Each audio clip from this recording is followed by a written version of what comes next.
Alright guys, we're going to talk a little bit about the Qin Dynasty today, and just want to have a few notes that you guys take down about this one. After today we did a discussion about the various philosophies that emerged after the Warring States period.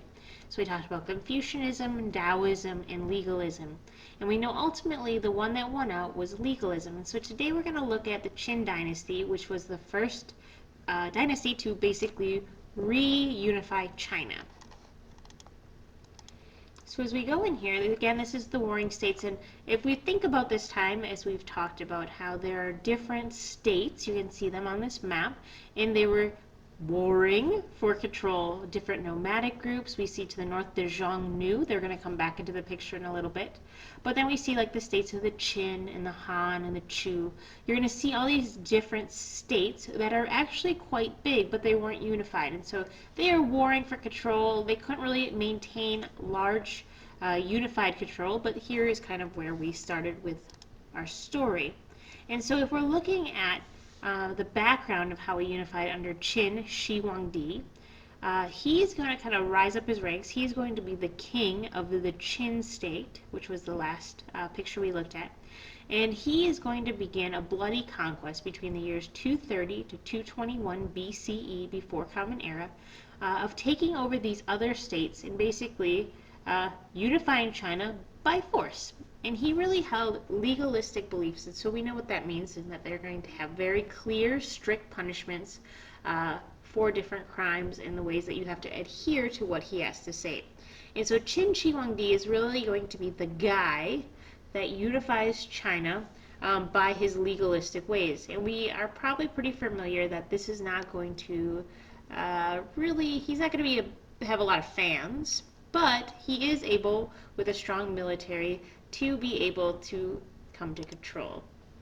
Now, if we look at the Qin Dynasty that he begins, Qin Shi Huangdi means the first emperor of Qin, and he's going to rule from 221 to 210 BCE. Very short, ultimately, how long he is going to be in control of the Qin Dynasty. And a few things about him: he's going to have very legalistic policies. He's going to emphasize really the head of the state, the emperor, him. First is the family, which we know as we look at China is kind of a big deal, in that for the longest time it's really been honoring your family, venerating your ancestors. Really, like, that's ultimately the family unit is the big deal. And in this state, he's saying really the head of the state, the emperor, is the big deal. And you need to follow him. You should not criticize the emperor. He is the one that is in control. He's the unifier, and you got to listen to what he has to say.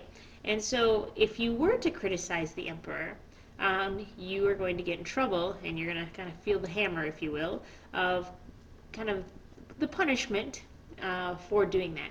Now, he is going to basically get rid of all the critics. He's going to burn all philosophical books. He's going to be very anti-Confucian. So those Confucian works are going to be burned.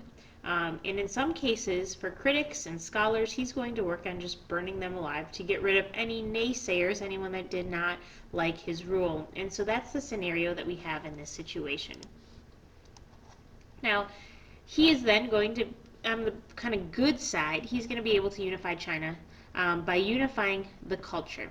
He is going to work very, very hard at having a standard currency where everyone uses the same currency. This is a huge deal. Same with weights. So when you're trading and you're working together through this unified state, now we're going to be able to trade really easy, exchange money very easily. We have common weights, so we know what I'm trading and what I'm giving you is the same thing that would happen in another area of China.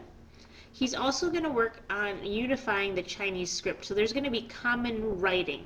Even if people speak differently, they're going to write the same. So kind of think of this in some ways how French and German and English, back in the day, although they're different languages, would be written in the same Latin script. And today, even if you think of this, we may speak English, but then if you were to go to France or Spain, they use the same letters, the common script. The words are just different. We pronounce them different, etc. And so he's going to unify the writing, the actual script. And he's also going to work on building roads, being able to really unify his empire by unifying it through communication, by once again, the roads are able to communicate with other areas. So he's going to do some good stuff. If we overlook the strictness and the craziness of if you object to me, you may not see tomorrow. So ultimately, Qin Shi Huangdi, as you see that amazing picture right here, he is able to unify China. He's going to conquer those other states. He's going to centralize imperial rule. He's going to basically ignore the nobility, meaning that if you were someone, because of your class, you were seen as a noble, you're not going to necessarily see it that way anymore. He's the boss, and you got to follow suit. And he's going to set up administrative districts so that he can keep everything unified. Almost if you think of like states to the United States. So he didn't create states, he had these administrative districts of ways that we kind of create this bureaucracy so that what he says goes ultimately. And he's also known as, if you want to think of things under the chin, if you're looking at your pieces guide, of some of these public works projects in the intellectual area.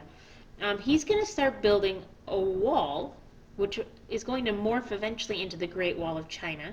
But this wall to protect from the Xiongnu, if you remember the picture from the beginning of that map, the Xiongnu are going to be pastoralists from kind of the north and the west of where they are. And so they kept coming in and trying to conquer. They're kind of at the outskirts. So we've seen this in other civilizations, and they built defensive walls. And so the Great Wall of China that we know today began because of Qin Shi Huangdi, who kind of made this basic defensive walls. We're going to see in later Chinese dynasties that this is going to become a bigger deal, and it's going to be built larger. But for now, he's kind of the beginning of building this to protect people from the Xiongnu. And then he also begins to build this terracotta warriors. He built this huge mausoleum, so when he dies, he has these terracotta warriors that are going to guard his grave. And so this was later found, and you're going to see a second video that's attached to this post to watch just about the terracotta warriors. But that's one of the big intellectual, if we're looking at it, wow, this is huge during this time.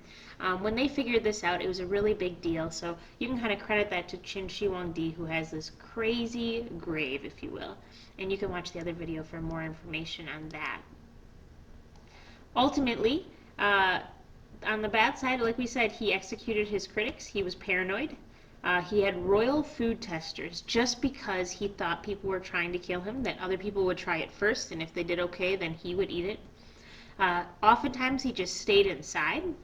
He was really obsessed with immorality. Like, he wanted to live forever. And so we kind of could see this through his tomb of the terracotta warriors, and like these people are going to protect him in death. Very kind of almost, we could see this like mirror some of the Egyptian practices. But he wanted to find this elixir of life. And we're going to kind of see this in other Chinese dynasties. People that wanted to live forever, we've heard of this before. And so he really wanted to find this elixir that would let him live forever. And so obviously this is not true, it's fabled. But he really wanted to find this. And so he should have really tried it with some royal food testers, but then they would have lived forever. But he had tried this. And so ultimately he dies. Some people say he died because of mercury poisoning, potentially, from trying to find this royal, this elixir of life. Other people think he just like overworked too hard and got sick and died. Some believe he was assassinated.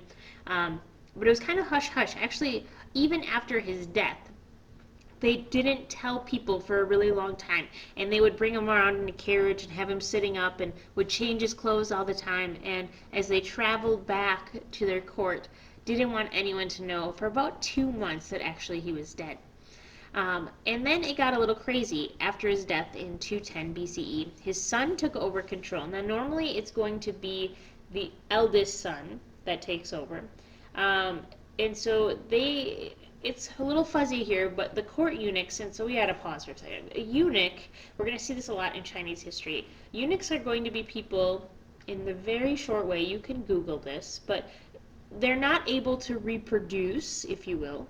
And so the Chinese employed eunuchs because they would never be able to take over control and have a family line that would take over the dynasties.